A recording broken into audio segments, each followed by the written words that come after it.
What's up, everybody? Happy Saturday night. Tonight, on the Age of Quarantine, my guest is John LaMacchia. Not only is he a great friend, but he's hands down one of the best guitar players in the world. Yes, I said it, in the world. Bands like Animals as leaders and Periphery, whether they realize it or not, they owe as much to Candiria as much as they do to Meshuggah and the Dillinger Escape Plan. If there was a big three of bands playing aggressive music in a technical manner, these guys were a huge part of that. Candiria should 100% be on there. They were a huge deal in the New York scene. They took their music around the world. But everything stopped short due to various factors, car accidents, things that prevented them on their way to going further. Still, though, many people hold them to high regard. Many people cite them as an enormous influence. John LaMacchia went on to start Rising Pulse Records, a label that put out the highly regarded Julie Christmas record, which came out 10 years ago, and the reissue came out this week. Spylacopa, his solo project, released one of my favorite songs of 2019, which you hear in the background. It's All Over Now. You can check that out on Spotify, and he's got a video streaming on his YouTube. He also gave my band Spotlights their first opportunity to play in Brooklyn when they moved here from San Diego, California, so we owe a lot to him personally. Without further ado, I'm going to bring on my guest, John LaMacchia. That is not John LaMacchia, that's someone else. So I'm going to keep talking until John joins us. And what's up, Chris Santos? How you doing? Thanks for joining in. We got celebrity chef Chris Santos watching. That's fucking awesome. I love that. Hope you're doing well, homie. And now we have John LaMacchia of Candiria, who will be popping up. And also, thanks for... Hey, buddy. John LaMacchia. What's up, baby? How you doing? How you doing, man? I'm doing good. I'm, just taking it very easy. Just like, no rush, man, because it's like you got to completely change gears and, like, just do things a little slower to make it all make sense. Yeah, man, I feel you. Well, obviously this is a great way to spend our Saturday night. And sure, man. We got some friends watching and friends checking it out. In general, how have you been getting through this whole pandemic? To be honest, I had a rough couple of days here and there. Relatively well, though, because most of what I do, I work a lot from home. I have the record label which I run in my apartment. I do a lot of recording at home, and I also do remote work for a nonprofit company called Micro Museum, and so I do a lot of work from home, and I'm here a lot, and I'm very comfortable in my apartment. I live alone, and I realize that I do get lonely in this whole crazy situation. I mean, it's kind of tough, and I'm sure even people that live with other people or have a significant other that they live with kind of get lonely too. You feel like almost like that person is there so much, they're kind of like, you don't even really feel them being there, and you miss other people. So there's I guess they struggle with that. But like, it's just me and my cat. And my cat she's a bitch. She really is. Man. She is a notoriously an asshole. You can ask, most of my friends have been scratched or bitten or hissed at, and but she loves me so much, and she's very protective of me, and it's kind of endearing, and she's my little buddy. Yeah. So I got my cat. I cook a lot. I chill at home. I listen to a lot of music. I play and write a lot of music, do a lot of recording, and do as much work as I can. And I take daily naps, man. I'm into naps lately, bro. Good for you. And our friend Chris Santos wanted to confirm that your cat is in fact a bitch. And Sabrina, Sabrina Ellie will confirm as well. Even though she loves all cats, she will say that she's had some run-ins with Bambi that weren't so good. But Bambi's cool. Maybe Bambi will make an appearance on tonight's program. But yeah, man, not to spend too much time on that, but I feel you. I actually am on day 34, I think, of social distancing. Mm-hmm. And I live alone. I don't have any pets, and I have not even dude, I haven't even bumped into a human being. Like I have nothing, zero. Wow. So it's but you know, I wanted to use the opportunity to focus on some more positive stuff, and this is how we're sort of living our lives now on virtually. So this is great. Is a great way for me to get to know you better, even though we've been great friends, and just to kind of tell your story. I know the answer to this question, but for those that are just watching, by the way, this is John LaMacchia of Candiria and of Spylacopa and Rising Pulse Records that I'm talking to tonight. John, where are you originally from? I'm originally from Brooklyn, New York, born and raised in Sheepshead Bay, Brooklyn, all the way down in the very bottom, the forgotten part of Brooklyn. So interesting. I love that because there's not too many of us left that are born and raised. I mean, I'm a Long Islander, but you are a pure Brooklyn dude, and I love that. Yeah, man. Yeah. It's, I mean, you know, look, I wish there was some kind of program. Personally, I think about this from time to time that, like, you know, native New Yorkers get, like, you know, I don't know, like a little extra something, a 10%. I don't know, for living here for all my damn life, I don't get any.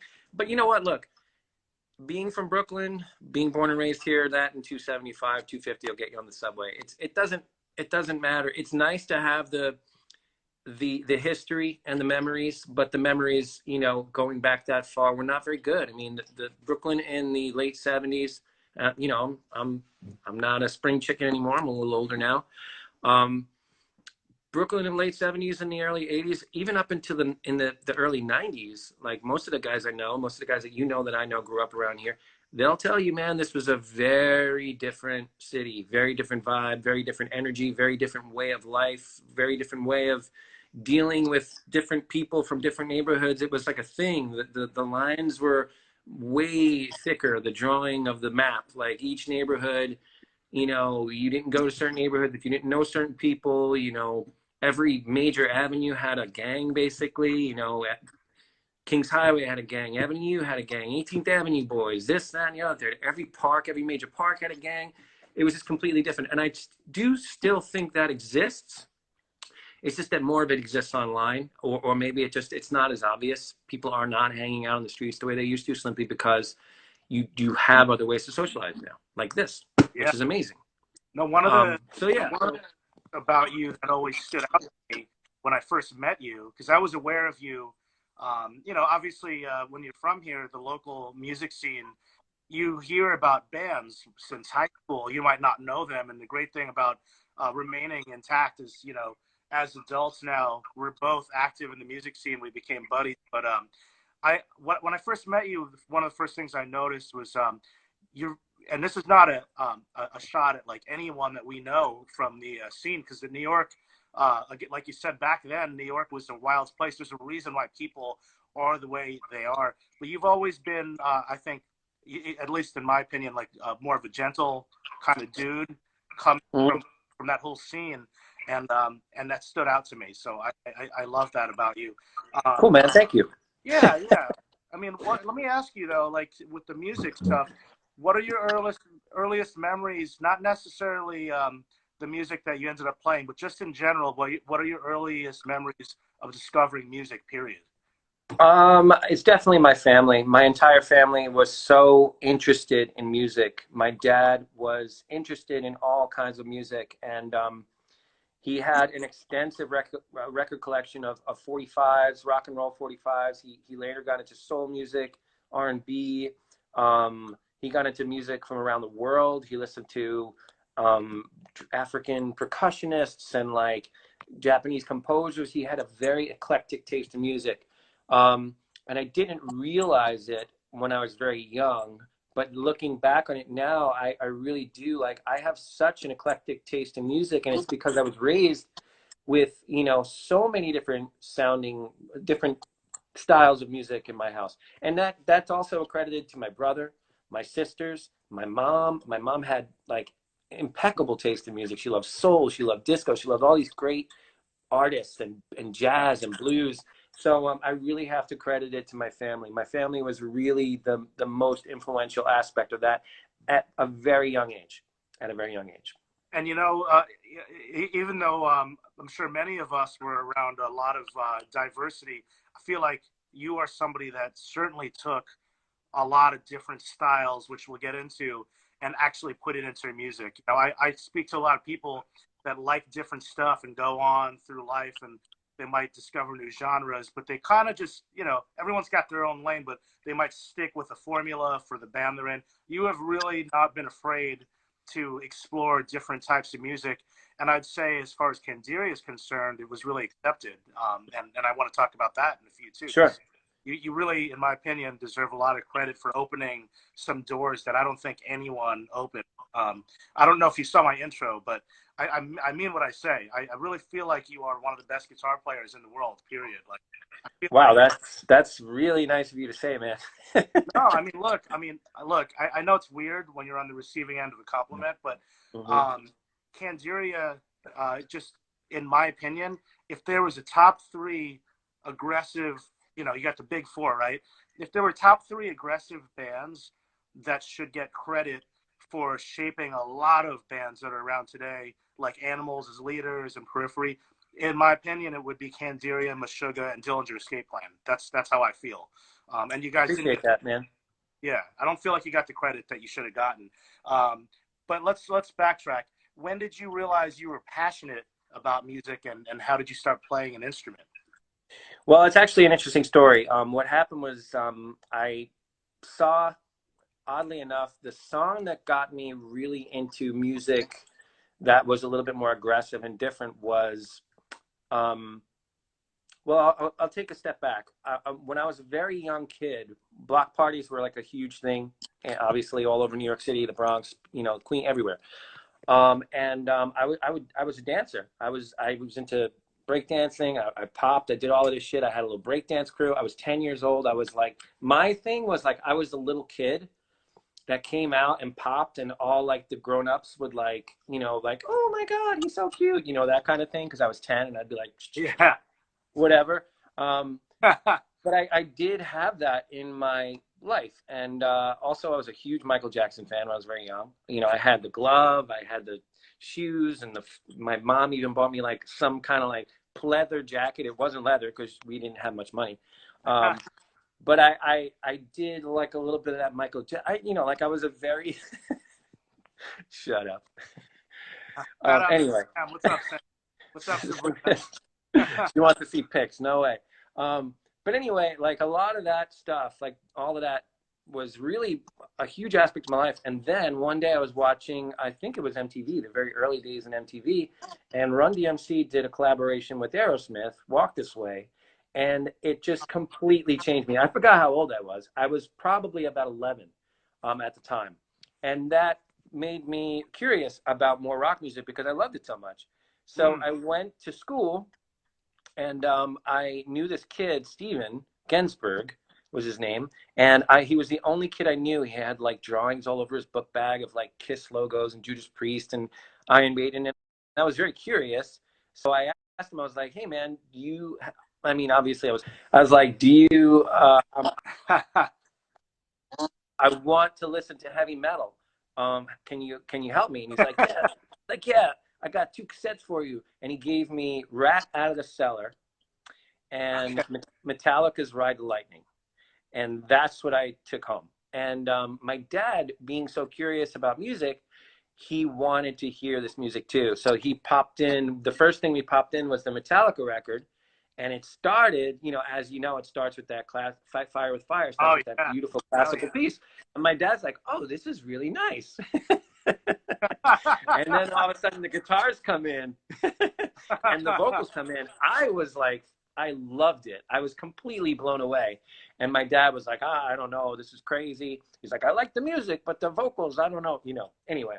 So that Right. was my first introduction to like rock and metal and me being interested in that kind of music.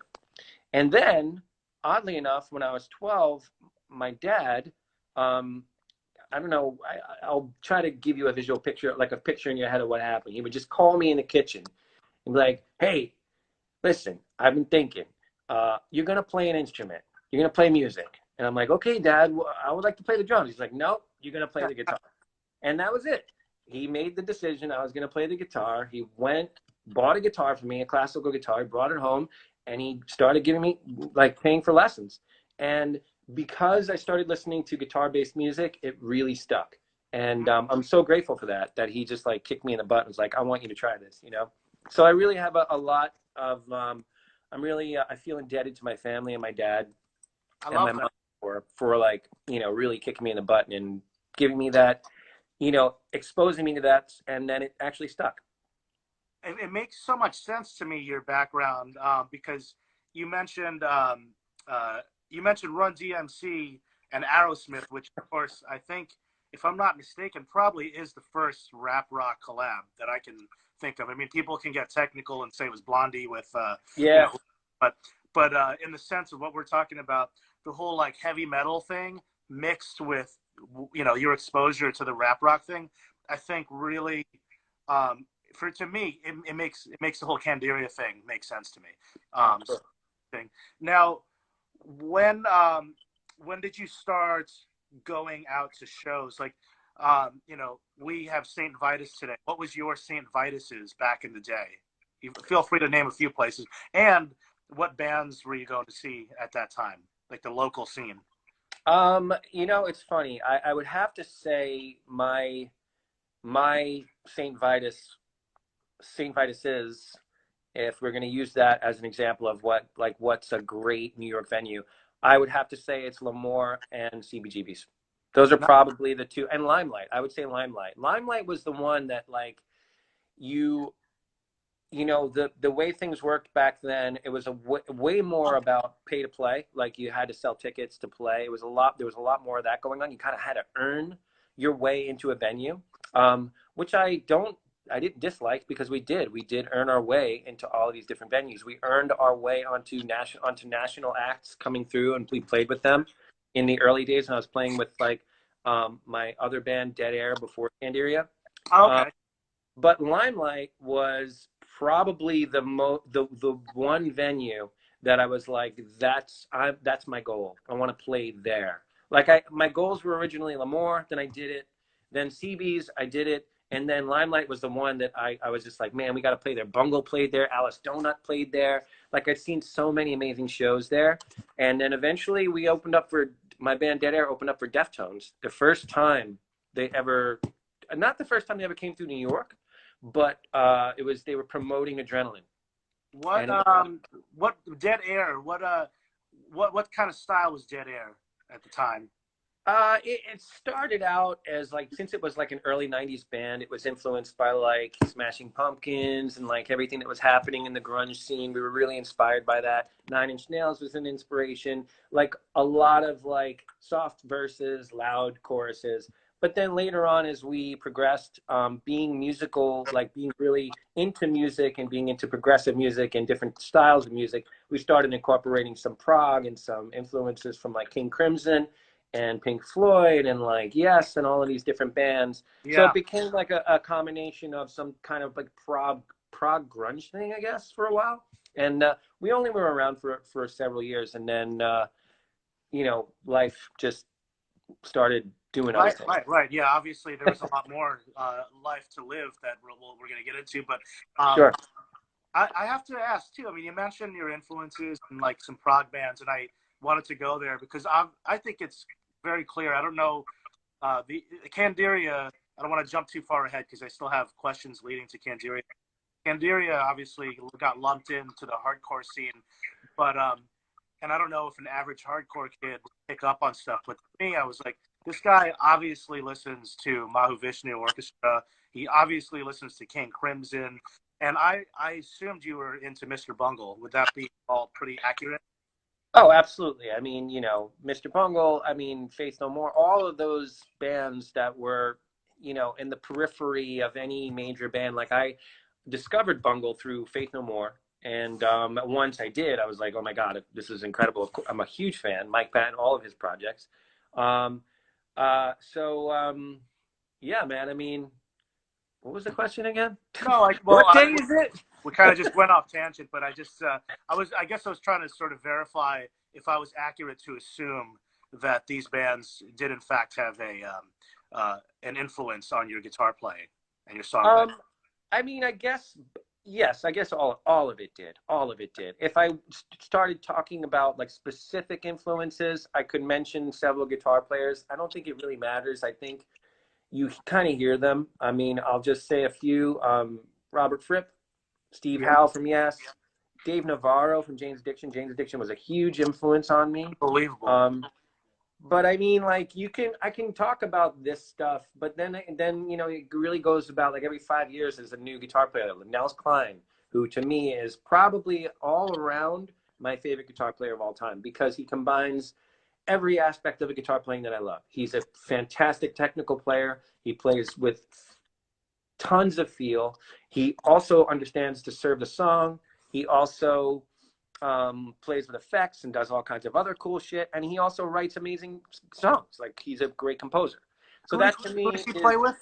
What band he does he plays play with Wilco right now. Oh, wow. But I'm really into his solo stuff. If you're interested in Nels Cline, check out the album Sad. Just Sad, SAD. Or the Nels Cline Singers. Anything Nels Cline related, any solo record, his playing is, to me, it's just phenomenal. It's beautiful. And he's just a super cool dude. And I'm pretty sure he's a native New Yorker. I saw him perform in a record shop to like me and like 3 other people. And it was like the coolest thing because That's awesome. it was like, I actually went up to him. This is right after right around the time we were recording 300% Density for Candiria. Yeah. And I was like, hey man, why not try to get Nels Cline on a record? Man, And dude was like, yeah, no. It's like, I don't know who you are, go away. I want to get into like Desert Island Records later on, so we're going to talk about that. But here's my loaded question. When and how did Candiria form, and how the fuck did you find Ken Schock? Because he is the best drummer I have heard or seen. It's ridiculous. We're talking about the drummer of Candiria and how the band got started. So yeah, just dive into it. How'd that? Okay, so maybe you don't fully know. I'm not an original member of Candiria. Okay. I'm not an original member. The band formed in '92. And we were just all living and rehearsing in the same studios. It just so happened. And the band released their first album, Surrealistic Madness. I did not play on that record. And as a matter of fact, I didn't play on the second album either. I didn't play on Beyond Reasonable Doubt. I did not play. I joined the band. They wanted everyone to think I did because they put my photo in the album, because between those 2 albums, that's when I joined. So I joined before that album was finished. The second album was finished, and then we started hitting the road. But I did not find Ken. He found me. It was Ken and Carly that decided to bring me into the band when original guitar player Chris Puma left. So they called me Beyond Reasonable Doubt, you are not on that record. I'm not on the first 2 albums. No shit. That is like mind-blowing right now. I had no fucking idea. Yeah, I mean, listen. Yeah. A lot of credit has to go to Eric and Chris Puma from a guitar style perspective.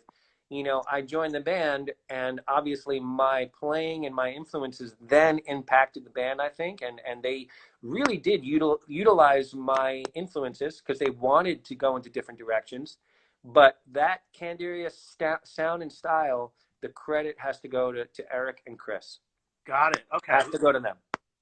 And I say that proudly because I was a fan before I joined the band. I mean, when I was playing in Dead Air in the mid '90s until I joined the band, we would play shows together. Dead Air and Candiria play shows together. We were fans of each other's bands. I think we did a show at the Limelight together. As a matter of fact, we played with Big Business at the Limelight one time. Wow. We did a lot of shows together because we were just buddies and friends. And then when Chris Puma left the band, it was a logical step for me to join, because at the time they were looking for someone. My bass player, Michael MacGyver, who was in Dead Air, he joined Marauder. He was in Marauder? Yes, he was. I can't even fucking imagine that. That's insane. Dude, he was in Marauder, and he left Dead Air to join Marauder. This is crazy, dude. I gotta talk to him. We can get him on here, man. That's unbelievable. He was in Marauder, Madball, Poison the Well. Like he did a lot of touring and playing. Yeah. Anyway, so Mike left to join Marauder. and I tried to keep Dead Air together without him for a little while. We had another bass player. His name was Mike Rodansky from Connecticut. He was a great guy, and he was very passionate. It just wasn't the same, though. And so that band kind of fizzled out. And at that time, I was pretty much doing nothing, and Candiria was looking for someone, and they hit me up. And it was like, I was going to quit music after Dead Air because Dead Air had been playing for so many years. And I was like, you know what? I'm going to go to art school. This sucks. I'm not getting anywhere. I've been doing this for years. It's just not working for me. My dad was like, listen, stick it out. Something good will come of it. You don't give up, kid. He gave me one of those pep stories. And then literally 3 days later, Carly calls me. I'm like, yo, son, yo. I don't know, man. You want to join my band? That's awesome. And I was like, hell yeah, dude. So wait a second. So 300, your first album with the band, was it 300%? Process of Self-Development. Okay. I'm just trying to make sure. Got it. And I also, the first song I wrote, the first two songs I worked on was on a compilation called New York's Hardest Comp 2. I have that, yeah. Yeah, the second one. Those are the first that's the first kind of song that I helped write. They were really cool guys, man. Like, back then, I was in the band. That meant, like, I was in the band, and I was a writer. Like, you join a band, and it's like, people are like, oh, man, you joined a band. You ain't writing shit, It's like, it's like, but they were like, no, you're in the band. You write. What do you think? They were really cool about that stuff. I have to say, I have to give those guys credit for being so welcoming and open to my playing and my ability. So I appreciate that stuff, Yeah, hell yeah, man. I'm so enlightened right now. I mean, and I got the Bill. Those comps were such a big deal back then, They really were. So I'm gonna ask you, and then we'll move on to other areas. We got 30 minutes left. I told you it's gonna go by quick. I have Holy shit. I got more questions about Candiria before we move on, but sure. What was my question? This never fucking happens to me. Oh yeah. How did you guys, like, where did the hardcore connection come into play? Like, were you actually a hardcore kid, or was it just because you were a product of your environment, or were the guys in Candiria? Because you guys you didn't sound like Shutdown or Indecision or even like Madball, but you were like on all the shows with them all the time. Like, how did that happen? Well, me personally, I was a hardcore kid. I mean, like, I played in 2 hardcore bands before I moved on to do the Dead Air thing and do, like, the grunge thing. The first 2 bands I played in, one was called Close Call, and we were around for, like, 2 years, from, like, 88 to 89. And then I was in a band called Patterns, and we were around for, like, 2 years as well, from, like, 90 to 91 or something like that. So I was involved in the hardcore scene at a very early time, simply because that's what was happening in New York with my best friends. Michael Scandato from Inhuman I was in close call with him. That was my first band, and he lived a few blocks away from me. And I wanted to play metal. They wanted to play hardcore. They were into bands like Token Entry and like Bold and Youth of Today. I was into Anthrax, Testament, and Metallica. So basically what we wound up with was kind of like a crossover hardcore band, but these guys were like the guys that I played with. And my friend Wayne, who I've been in many, many bands with, who actually played on a couple of Julie Christmas songs actually as well. Yeah. I mean, those are my early days, and then I got into the whole grunge prog thing. But as far as Candiria goes, what wound up happening was, before I was in the band, initially they were a death metal band, but they were more into what was happening at hardcore shows. And they were big fans of bands like Snapcase, and bands in the New York hardcore scene that were just making huge noise, like Sick of It All, Agnostic Front, like, the big bands. Classic. And they loved the energy, and they got inspired by it. So they kind of made a switch early on to write a little bit more, like, lyrically it was a little bit more socially conscious, a little bit more politically charged, political, commentary, I guess.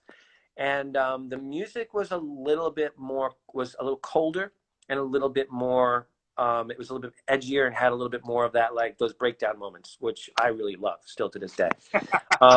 So that's basically how it happened. It was really a conversation between Carly and Eric. That's how the story goes. They were like, yo, son, uh, Yeah, I love that. we need to do more shit like this. And they just did. They started writing that way and incorporating it. And the next thing you know, Beyond Reasonable Doubt came out, and they made an intentional move to play less death metal shows and play more hardcore shows. Very cool. I just I was so interested in knowing the backstory, so it all really interesting to me. So, when you guys eventually started getting getting outside of the scene. When did Candiria go from being more of a underground band to, well, you were always underground, but going from more of like a local band in the hardcore scene to expanding out national tours? And if I'm not mistaken, you had like toured with fucking King Diamond at one point, which is insane. And I know back in the day I saw you guys on MTV on Ball. So shit was starting to pop off for you guys. You know, when did that start happening? And also kind of a loaded question, but like at that point, what were your goals? Were you trying to like become a huge band, or was it like happening around organically? You know what I mean? I mean, well, I'll answer the first part. What wound up happening was, first and foremost, when I joined the band, I was one of the booking agents in New York City that used to book Dead Air. Approached me one day. I forget his name actually. His name was Ben, and he worked for Bay Ridge Talent. He approached me and asked me, "Hey man, what are you doing these days?" And I told him, I was like, "Hey, I'm in Candiria now." And he's like, "Holy shit, you guys have a booking agent yet?" And I was like, "No." And he was like, "Dude, I'd love to talk to the band about booking you guys." And Bay Ridge Talent, I have to say, they got us on so many shows with so many huge bands. They got us huge tours that like now you would be like, if you got these tours now, you would be like, holy shit, I can't believe we're touring with Neurosis. We toured with Neurosis. We got on dates with the Misfits, on dates with Merciful Fate. We were just these young kids. But I think the thing was, we were willing to play for nothing. We made no money. We would go, you know, do like these stints across the East Coast, you know, do tours across the country, basically broke, no money. We didn't come home with any money. If we came home with like $100 in our pocket, it was a good tour. We're like, holy crap. But those guys gave us a big shot, and they were the first people that really got behind us, the first company to get behind us. Besides the record labels, which were Too Damn Hype out of Philly and MIA Records. What's up, Bill? I see you there, buddy. And MIA Records that got behind us, and Bay Ridge Talent. And that was originally like how we kind of got started. Then what happened was, I forgot the guy's name. Mike MacGyver would know this, but it was a writer from Rolling Stone came along. Okay. And he wrote about the band. He did this article in, I think it was 1999 or 98 or something like that. He wrote the 10 most influential metal bands of all time or of whatever. And we were one of the bands of that time. But no, he included like Sabbath, Metallica. It included Dillinger Escape Plan, us, Soylent Green. It had this really, it was like basically his bands, but he happened to write for Rolling Stone. And he did this article. And after that, that's it. Sony hit us up. It was like, it became like this whole crazy thing that we just were not, honestly, we were not ready for it. We were not ready. We were just a bunch of young fucking stoners writing this crazy music. We had no idea really. And we did our best to handle it. We had a publishing company come along, 800 Pound Gorilla, that took us under their wing and tried to manage the band and started pitching us to different labels. And we did the best we could, man. We really did. But we were not the best business. We were not the best businessmen, to be honest. I always call it the New York curse. It's true. I mean, if you go back, I've always been. I mean, there's a reason why I guess I was attracted to media and doing stuff like this is because like I really studied the backstories of all the bands that I grew up listening to, and the New York curse is like, it's all the bands that came out of the hardcore and punk rock scene. I mean, whether it was Quicksand. Yep, I was just going to say them. Into Another, Helmet, Candiria, every fucking band that came out. And it makes sense. Where I'm going with this is that, like, when you grow up around the scene that we grew up in, business is not the first priority of how you kind of like learn how to conduct your band. It just isn't. Hmm. You know what I mean? So I Yeah, feel like sure. a lot of people like you just don't really know how to handle any of that stuff. It's like, oh, cool, I'll go on tour with Deftones or Merciful Fate or whoever, but you don't really know how to deal with like the back end, all the you know, Sure. and it's tough. And I think that's why a lot of great bands from New York have this legacy where it's like they got big and then it kind of stopped at some point, or it didn't go as further as some people may have wanted it to, but then other other bigger bands remember you and they talk about you. You know, it's Sure. interesting. Um, well, so you guys did get to do a lot of cool shit, and then you had the label interest and all that. I mean, Jesus Christ, you guys did 7 LPs, 2 EPs, a bunch of comps. What are your fondest memories of just the whole experience in general when you look back at that time of the initial run? Um, I don't know, man. It's hard to say. I will say that meeting the guys from ISIS, the band, Great gotta fucking include that. yeah. Yeah, they're a great band, and they became very good friends. Like some of the guys in that band, Jeff Kashid specifically, me and him became very, very close friends from that whole experience.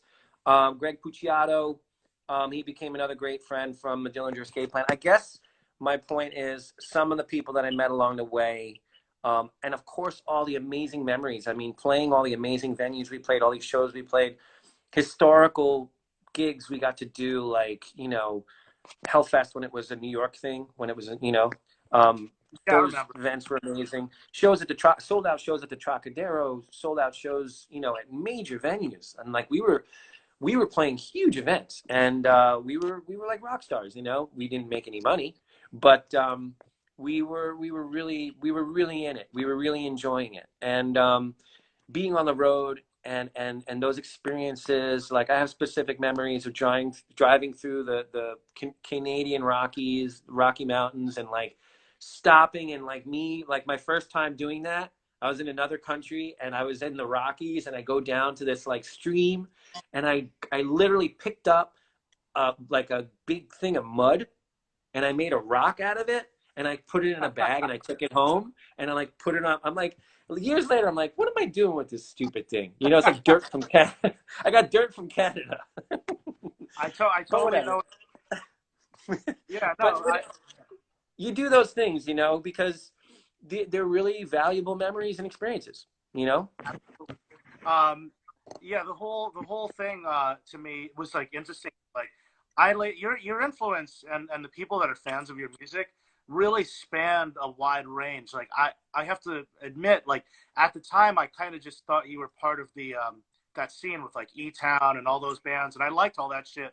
But it was like kind of almost later in life, like I'm playing music with Laura from Kylesa, and she's like, "Oh yeah, Candiria was one of my favorite bands," and my friend Rob Gross, who's like the fucking vice president of marketing at BMG, tells me how Candiria was one of his favorite bands. So it's like, and then I got to give a shout out to Frank at Metal Injection. He made a documentary that people can watch on the Metal Injection's YouTube channel, and I learned so much about things you did that I wasn't aware of, and then I went back and watched the videos, and you telling me the bands you toured with, like ISIS and Neurosis. I mean, man, it went way and beyond just the New York hardcore scene. So Sure. there's a lot of digging to do for anybody that may not have realized how far the band actually went. Um, but let me just bring up one thing. I mean, I don't know if this is true, but like I know there was a point where obviously you guys had roadblocks and the car accident happened. Hmm. It seemed like that was like a catalyst to like the band breaking up and kind of stopping. Is that accurate to say that that was kind of when you guys stopped for a bit? Yeah, absolutely. I mean, we tried not to stop. I mean, it was kind of impossible. We all had major injuries, and because of it, we had, you know, medical bills and yada yada yada. And the only way to deal with that was this lawsuit. It was just like this very complicated thing, and we got involved in like this legal thing, obviously, because it was a trucking company that had hit the van, and there were some serious injuries, and it couldn't be ignored. It couldn't be it wasn't, there wasn't going to be like, oh, okay, that happened, and now we're just going to get back to it. Um, and sadly, and I'd hate to speak, well, I mean, I don't, I'm not ashamed to speak bad about it, because the label we were signed to, this is probably the biggest opportunity we ever had. We were signed to Lakeshore Entertainment, which is a huge film company, and Yes. they gave us our own imprint. They gave us a Coma imprint. They were so impressed by the band. And there was a time when we were on a same label with like Queens of Stone Age and Granddaddy and all these other bands, and we were kind of like in a major deal situation.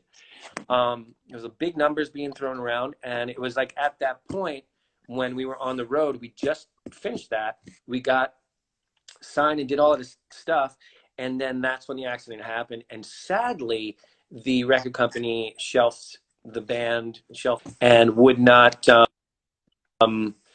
allow us any access to any funds to begin rehearsing again when we were ready to start. So we were put in this really fucked up situation. So then we had to find a record company that would buy us out. Basically, they wanted money, these pricks. You know, I'm just going to go ahead and say it. Fuck those people. Yeah. Because they wanted, in our state, in the condition we were just injured in this major car accident. All of us were hurt, and they wanted money. They wanted money. They didn't want to. It's just insane to me. It really is insane to me, and it's just a kind of a really painful memory for me, because anyway, whatever. Moving on, we did find a label, David Mendeth from Type A Records. He did pick the band up, and we wound up continuing doing What Doesn't Kill You and getting on the road again. But the band just, like, I was going through post-traumatic stress syndrome. I was addicted to opiates at the time, because I was taking pills for all these broken bones I had, and I needed to get off the road.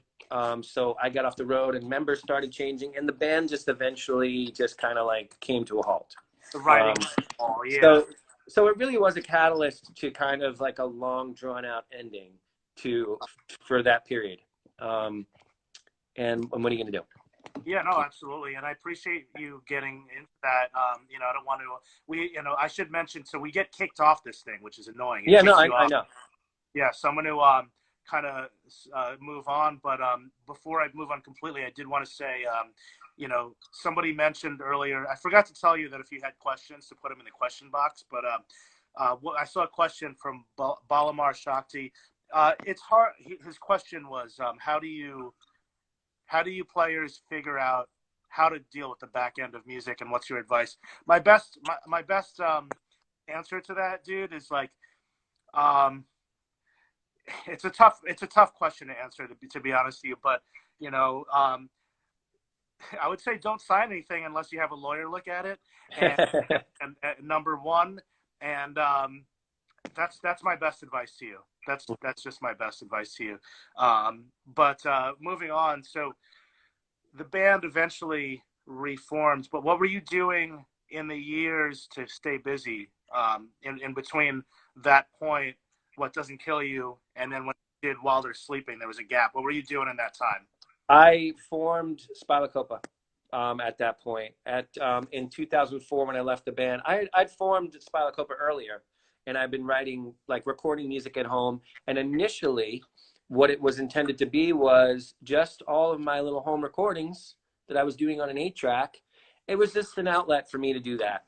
But after I left Candiria, I wanted to do more of that. I just wanted to do more stuff, recording at home, and seeing what I can learn about recording, and seeing what other kinds of stuff I wanted to do. And then it was, there's a very famous show. There's a show with the Dillinger Escape Plan playing Virgin Megastore in Times Square. I know what you're talking about. There's a scene where Greg runs off. He like runs onto the stage, and like that whole thing. If you look beyond the stage, I'm standing there. I'm actually doing guitar teching for Ben that day. He just was like, "Hey man, will you tech for me just in case anything happens?" I'm like, "Yeah, sure, whatever." But those guys were my buddies at that point, And Greg and me became friends. We became really good friends. And he's like, "Yo man, I heard you're not." He's a great guy. I love him to death. He's like, "You're not in Candiria anymore. What are you doing now?" And I'm like, "Oh, I'm doing this project called Spylacopa." He's like, "Let me do vocals." I'm like, "What?" And he's like, "Yeah, man, send me some shit. Let me check it out. I'll do something on it." And I was like, I'm like, dude, I'm holding you to that. Right, right. Don't say So that. Not do it. yeah, so sure enough, he was interested. He was in the same, I guess, in the same state. It was around the time when people were buying laptops, everybody was starting to make music of their own. It was easier to do that. So I think that's really what the catalyst was. Everybody had like a laptop. Everybody was using like Reason and this and that. And he was composing music too. So we started trading ideas back and forth. And eventually he sent me something one day and I was like, dude, this is it. This is the direction we're going. Because at first we tried to be just like an experimental, weird, crazy thing. And it just kind of didn't work because I don't know, we didn't have enough experience together. So then he sent me this kind of like, it was like a riffy rock thing. And it was the first song. It's a song called Bloodletting off the first EP. And actually, Julie Christmas sings the verses and Greg sings the choruses. So he helped write. He helped write some of that stuff on guitar. He wrote basically that whole song. Okay. Okay. I recorded the guitars, and I had my friend Troy Young recorded the drums on that EP. Who was murdered actually years ago.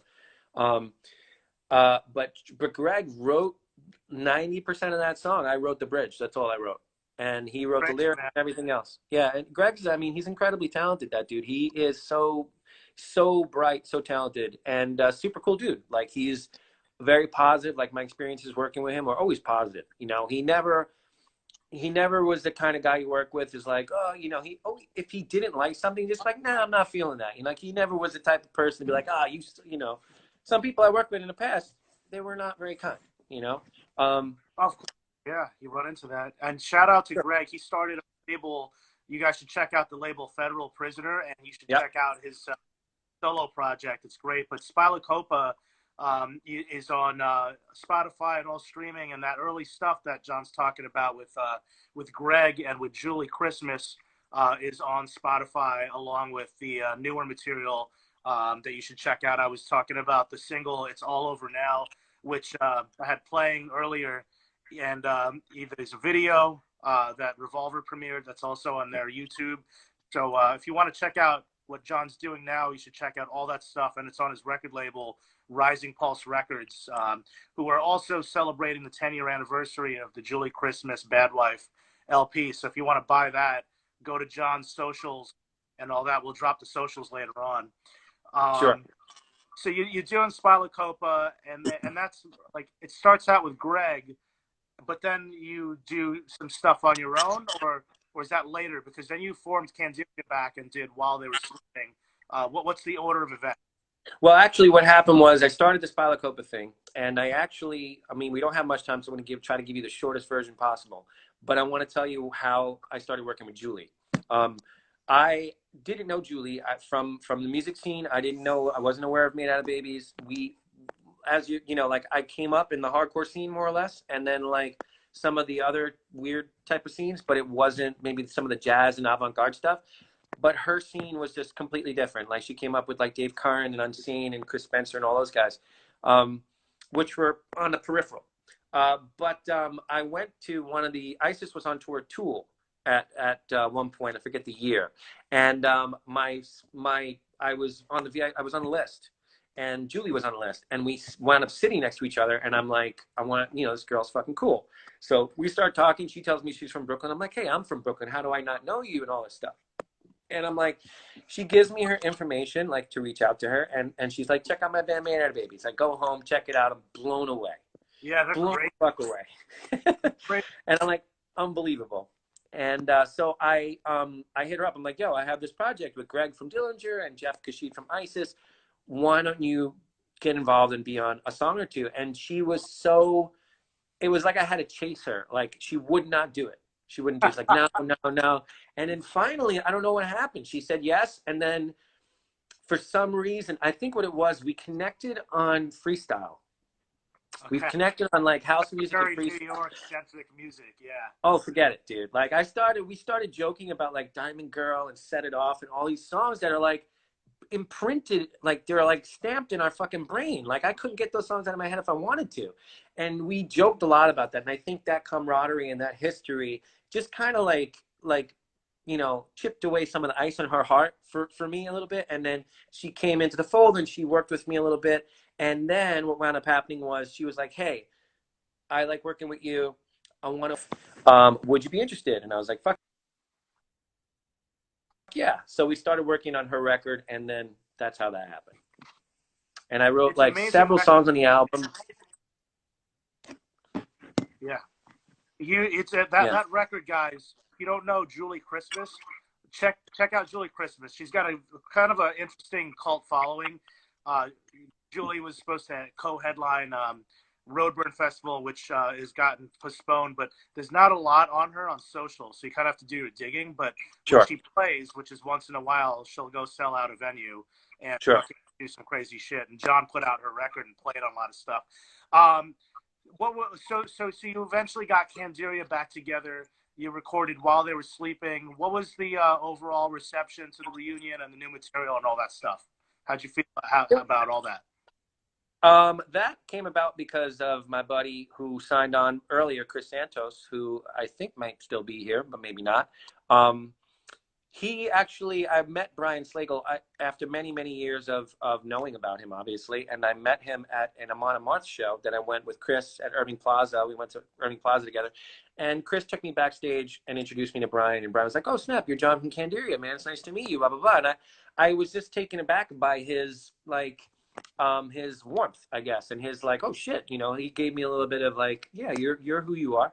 And I was like, this is cool. And I was like, it was at the time when me and Ken and Mike MacGyver worked on a 7-inch for we put out a 7-inch called the Invaders 7-inch, and it was an old cover we did of an Iron Maiden song, but Ken redid the entire thing, and it was really cool. So he finished the mix, and then we recorded another song for a B-side, and we put that out. And that's what got me thinking that maybe Candiria should do more stuff.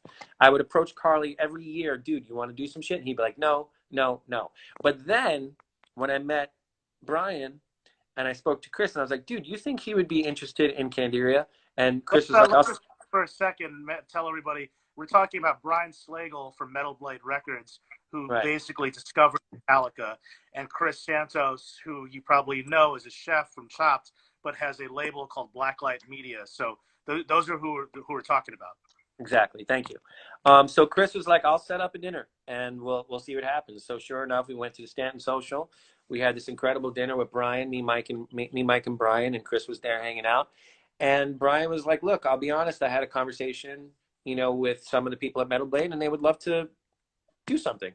And, a couple of months later, we started writing for While They Were Sleeping, which was a combination of brand new material and some material that was left behind from a time me and Ken were working and Carly were working on a couple of bits of music. And that's how that happened. And we did some touring, and we did Warped Tour, as you know.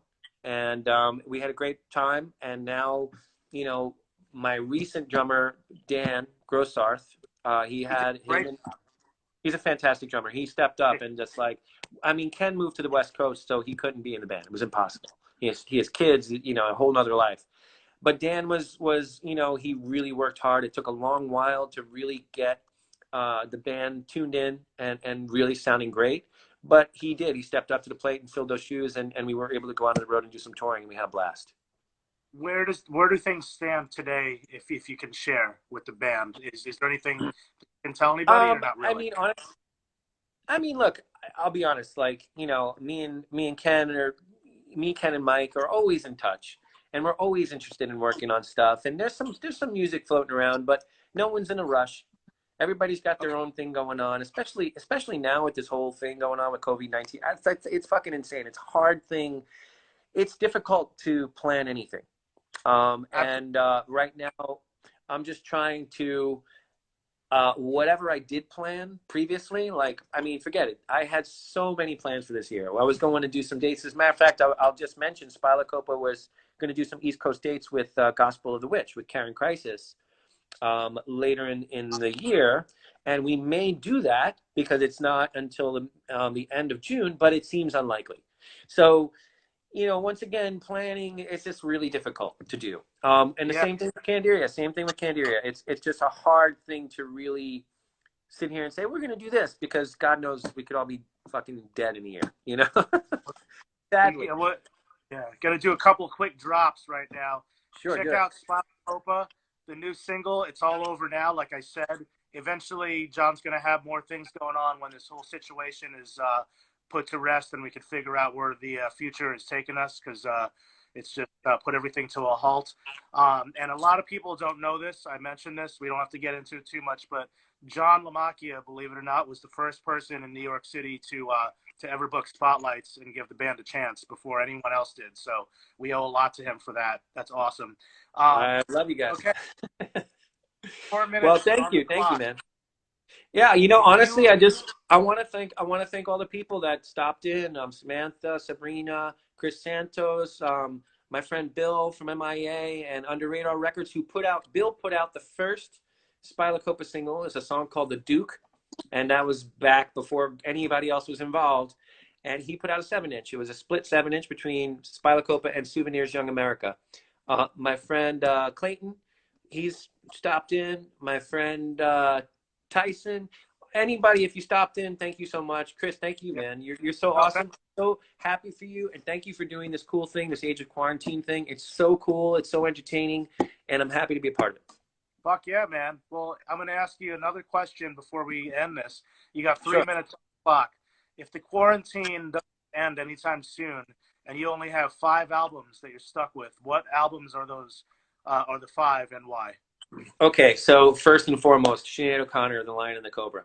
I am a huge fucking Sinead O'Connor fan. That is another thing that me and Julie connect on. I'm so surprised she didn't name it for one of her Desert Island. I'm actually pissed. But anyway, The Lion and the Cobra, super important record to me.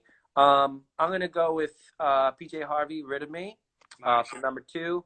I'll go with Lisa Gerrard, The Mirror Pool, which is an extremely influential album for me. I will go with Get Up With It, Miles Davis, my favorite from his jazz fusion era. And I guess it makes sense to throw in a Radiohead album, Hail to the Thief. Is that 5? I love that record. People, it's my favorite. Overlook that. Me and Mario talk about that. It took me a sec because like they lost me at a certain point after like Kid A and Amnesiac, but then I realized how good Hail to the Thief is. It's fucking my great favorite record. all time Radiohead album. I love it so much. Is that 5?